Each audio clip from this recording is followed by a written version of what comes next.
The Norman and Florence Brody Family Foundation is dedicated to exploring topics of national and international importance and is proud to support Policy Watch with Doug Besheroff at the University of Maryland.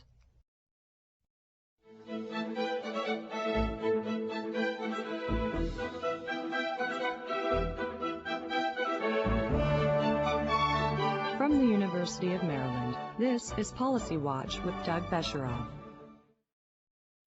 Globalization has yielded great rewards and challenges for China. Rapid modernization and sudden wealth have transformed it into one of the world's leading markets. Will China's Western-friendly economy lead to greater political freedom? And what does China's new reality mean for America? Today we discuss Chinese and U.S. relations with Jim Leach, 15-term U.S. representative from the state of Iowa and professor at the Woodrow Wilson School of Public and International Affairs at Princeton University. And now, Doug Besheroff. Jim Leach, welcome back. Well, thank you. Good to be back. To the University of Maryland and Policy Watch. You were 30 years in the Congress, and then something happened in 2006. Yes, it was a thumping. I noticed. Well, it was a bit of a tidal wave. I can tell you from where I live in suburban Maryland that many long-time Republican office holders, very popular on both sides of the aisle, were swept aside. It was quite a tide. But you have now left the Congress. What are you doing? Well, I'm teaching at Princeton University. I'm at something called the Woodrow Wilson School of Public and International Affairs, and I'm teaching a course on the conjunction of United States and Chinese foreign policy. Now, China seems to be in the news all the time, whether it's about unsafe imports, whether it's about a rip-roaring economy, and I think soon about the 2008 Olympics. Before I ask you a whole series of questions, what should I think of China? Well, China's going through the most rapid transition in the history of mankind. And it is trying to feel its way through with a political superstructure that is still a communist model, and a economic superstructure that is quite free market, one of the more free market economies in the world. Some transition politically in the sense that people are feeling freer and freer to have conversations that are quite open. But at a public level in newspapers, there's no daring of taking on the government in many different ways. Although somewhat surprisingly, the Chinese in their own records have indicated that there were over 80,000 demonstrations last year in China, of over several thousand people each. So that means that the Chinese people are very upset at a series of things, and they relate to inequality, they relate to theft of land. This is by either local government officials or corporations? It's usually locally controlled groups that get deference of the Communist Party in the local area. And they're very concerned with a series of corruption issues. In fact, at the famous event called Tiananmen Square, my favorite anecdote is that a BBC reporter was interviewing some young person and says, "What do you want?" And the young man says, "I want democracy." And then he says, "Well, how do you define democracy?" And he says, "No more corruption." And if we'd been asked what this man never lived in Chicago. That's right. But if we defined democracy, we'd say something about voting. We'd say it'd be a very different definition. And when you think about it, my view is that democracy is no guarantee of making good judgments, but it's a pretty good system to change when bad judgments are made. And democracy is no guarantee against corruption, but it's a pretty good system of holding the corrupt accountable eventually. You know, it's interesting you said that. I've been struck by the lack of environmental controls in the former Soviet Union. And forget about the people's paradise and all that business. But it seems the same point, which is that the absence of democracy meant that these tremendous environmental pollutions could go on without any recourse and without any correction. And the same has happened in China. And in a way, in the great democratic revolution in Eastern Europe and the former Soviet Union, environmental issues were very significant. And we think of environment sometimes esoterically, but when you think of clean water, clean air, and you're drinking poisoned water from your river and you're dying,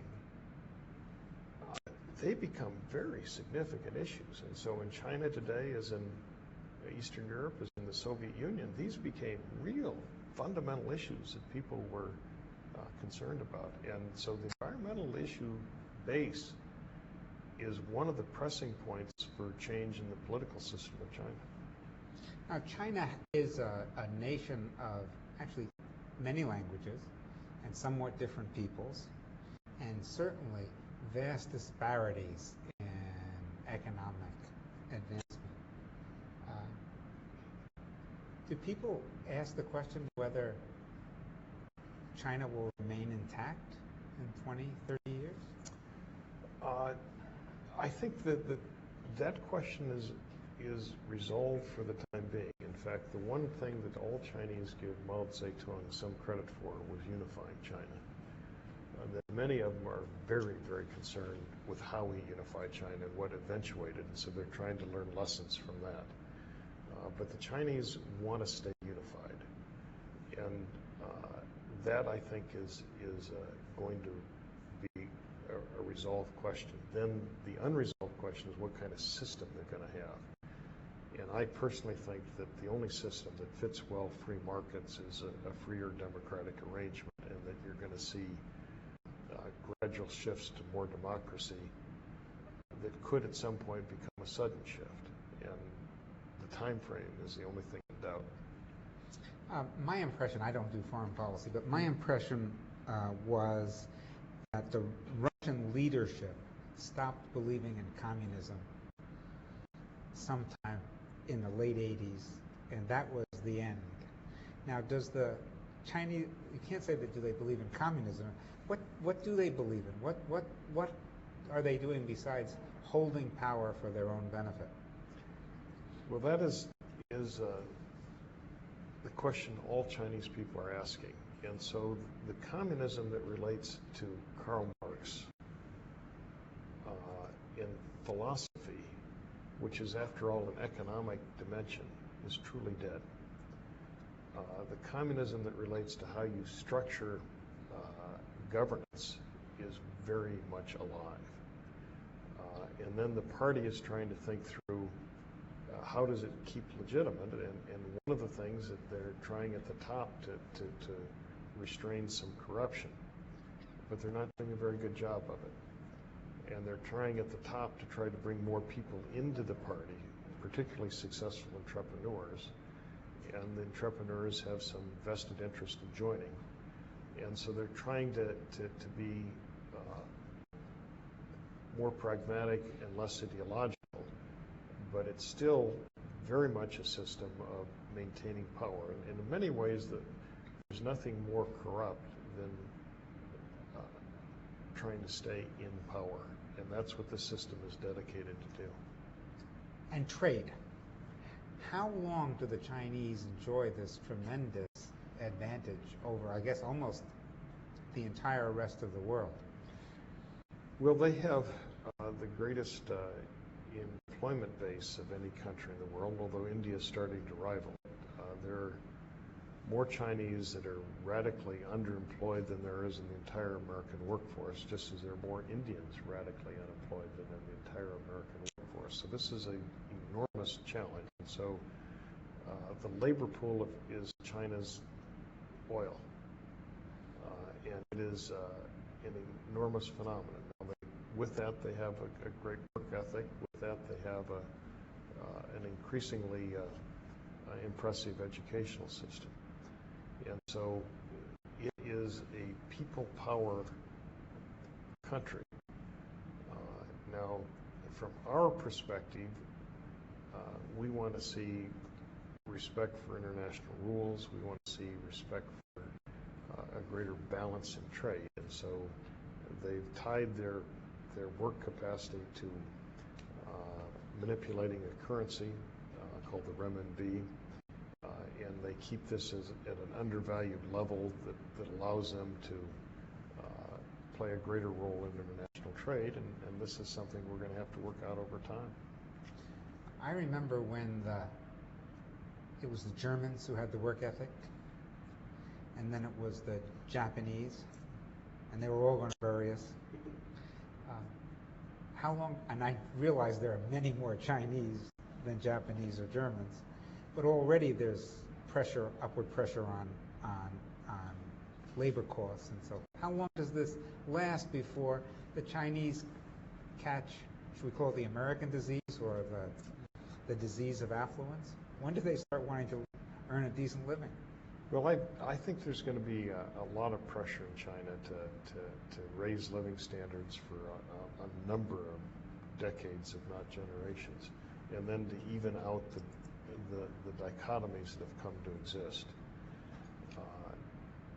We have a lot of pressures in our society too, and some of it isn't just China or Germany or Japan vis-a-vis America. It's the whole new communication systems of the world have brought us together, and so globalism is a fact of life, and globalism is something that we all feel pangs about, and there's this ironical circumstance that politically and socially we are thinking more and more local.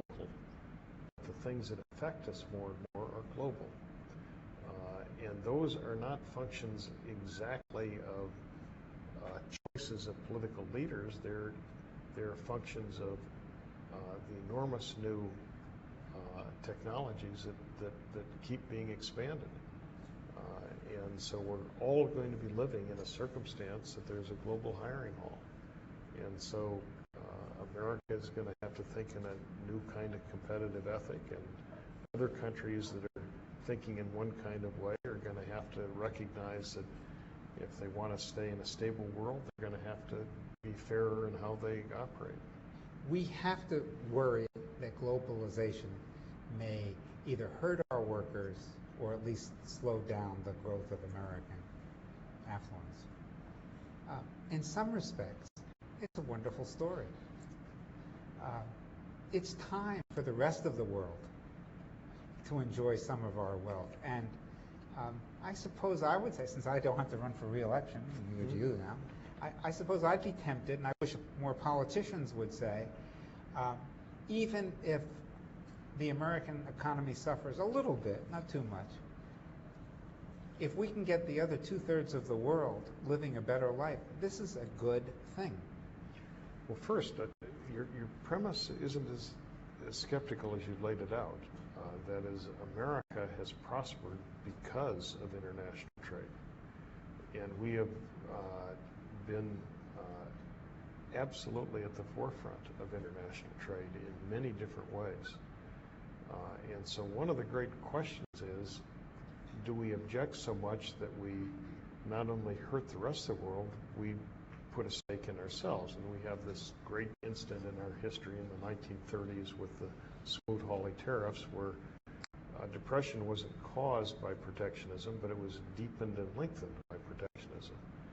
And if you look at the trends that are emerging in American politics and in many countries' politics, we could be moving towards rival protectionism quite quickly. In the last several weeks, the United States congressional leadership has indicated that they're not going to give the president what's called fast-track authority on negotiating trade agreements. Well, that is a step towards protectionism. And then the question becomes, what is obvious, you want fair trade as well as free trade, but in the name of fair trade, you can sometimes bind yourself more than you'd like. And my own view is that the main job that protectionists protect are those of politicians, not workers. And that around the world we have this genetic flaw in the political classes, and it's a protectionist gene.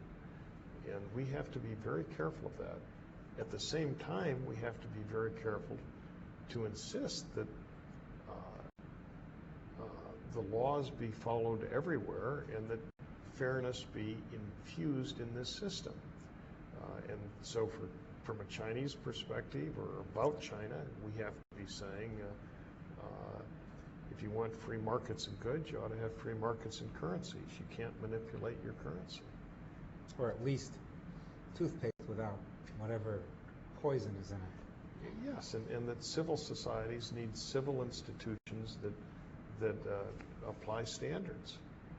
And that means toothpaste that doesn't poison.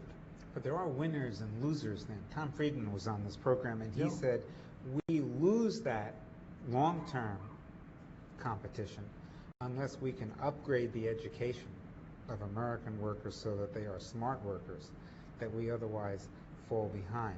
Do you think that's right?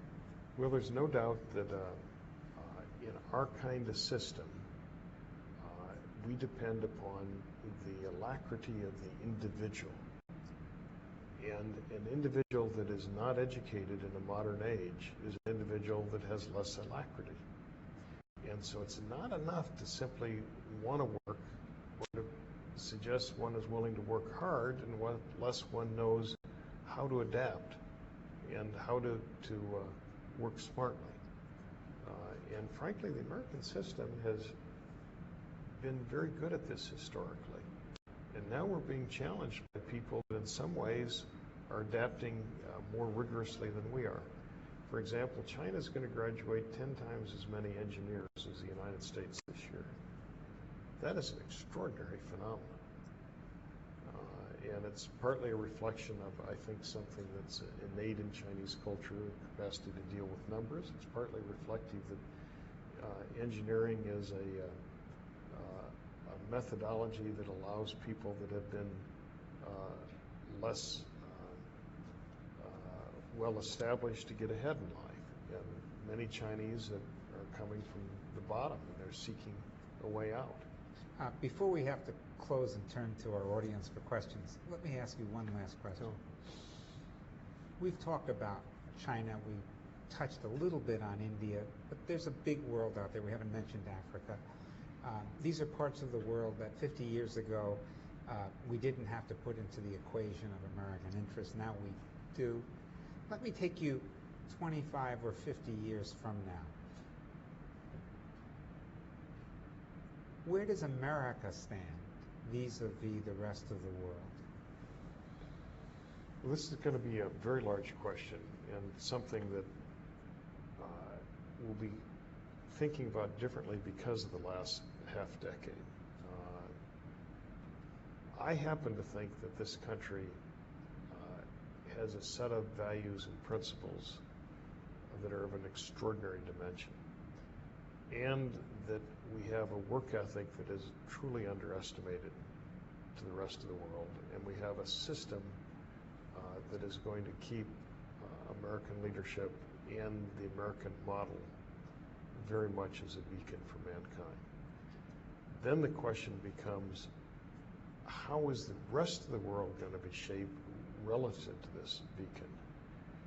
And obviously it would be better if there are more beacons. And if the more beacons, the better the world is and the better off America is, but we might not, relatively speaking, be the singular beacon. We might be one of a number. And that is the bigger question to me, is where is the rest of the world going to be? But I am very confident in this country's capacities. Now, all countries and all governments make mistakes, and so one never knows what that means. But I'm also confident that we're going to learn from our mistakes. One thing that I worry about. I thought about the same thing. I like the way you put it in terms of beacons. And I think implicit in what you're saying is many of those beacons will be democracies. And we used to say that democracies never fight other democracies or never declare war. Starting with the War of 1812, it's not exactly clear to me that this country has not gone into wars that have been wars of choice. And so I'm not as sanguine as you are, even if we have a number of beacons of democracy. If they're powerful, they may feel that their interests are challenged by us or some other beacon. And I'm worried that democracy won't be enough for world peace. Well, I believe in democracy, but I do not believe democracy and peace are synonymous. Judgment and peace are synonymous. And then you have this great challenge. I mean, the greatest quote of the 20th century was Einstein's, when he said that splitting the atom had changed everything except our way of thinking. And we are going to have to be thinking in ways that we've never thought before, and the whole world is. But conflict is in the history of man. What is not in the history of man is the ability to destroy all of civilization, and that is a first-time phenomenon that all of us are dealing with, and we're going to have to deal with this challenge in profoundly different ways. Well, that is a somber note with which to run out of time, but Jim Leach, thank you for coming to the University of Maryland and Policy Watch. It's been a real pleasure. Thank you. And we'll turn to the audience for questions, but before we do, let me just say that we welcome your emails and letters. You can write to policywatch@UMD. That's UMD for University of Maryland.edu. Thank you very much, and we'll take questions now. Hi, my name is Kwang Lee. I'm a student at Boston College. My question is actually regarding China. In the past 2 years, China has been really active in creating new partnerships for oil development in the African continent. What are your thoughts on this new partnership, and how will this affect the United States in the future? Well, some of what China is doing in the world is quite positive. Others of what it's doing is quite challenging. And what China is doing is recognizing that the world is short of energy. It is a society increasingly dependent on energy, and therefore it's tying up supplies of energy, with some implications that that's tying up supplies that the United States might not have access to. And so it's a very, very competitive world. On the other hand, China is lending a helping hand to Africa in some ways that we have to respect. Now, there are some aspects of the Chinese involvement that are a little imperfect. China is establishing a model of what they call equality of nations.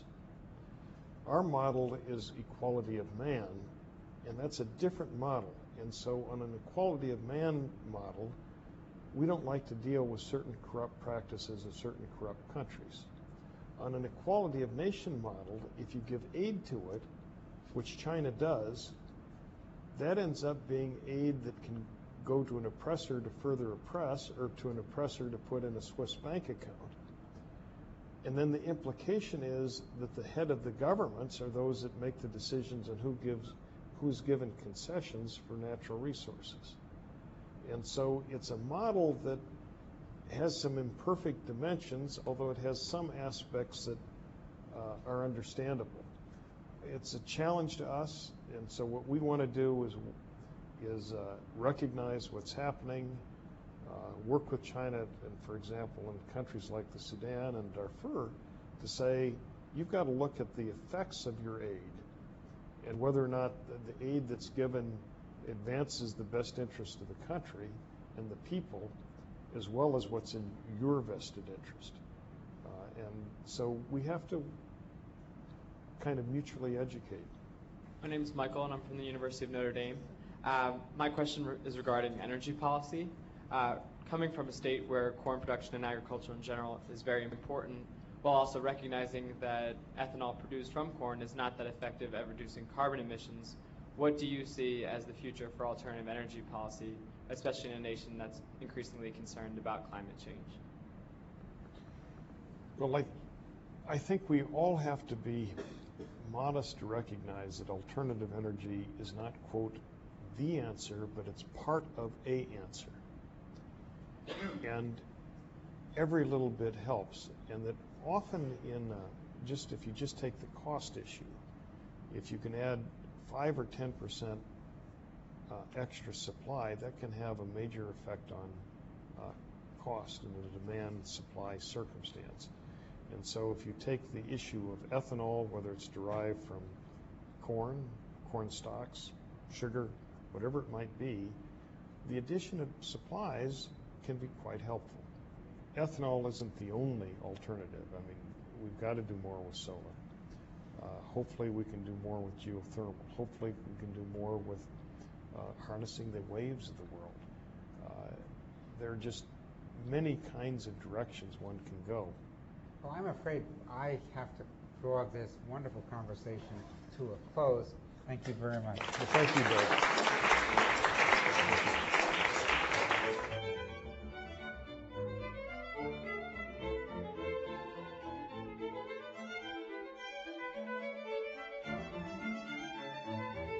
This program was produced by the University of Maryland, which is solely responsible for its content. The Norman and Florence Brody Family Foundation is dedicated to exploring topics of national and international importance and is proud to support Policy Watch with Doug Besheroff at the University of Maryland.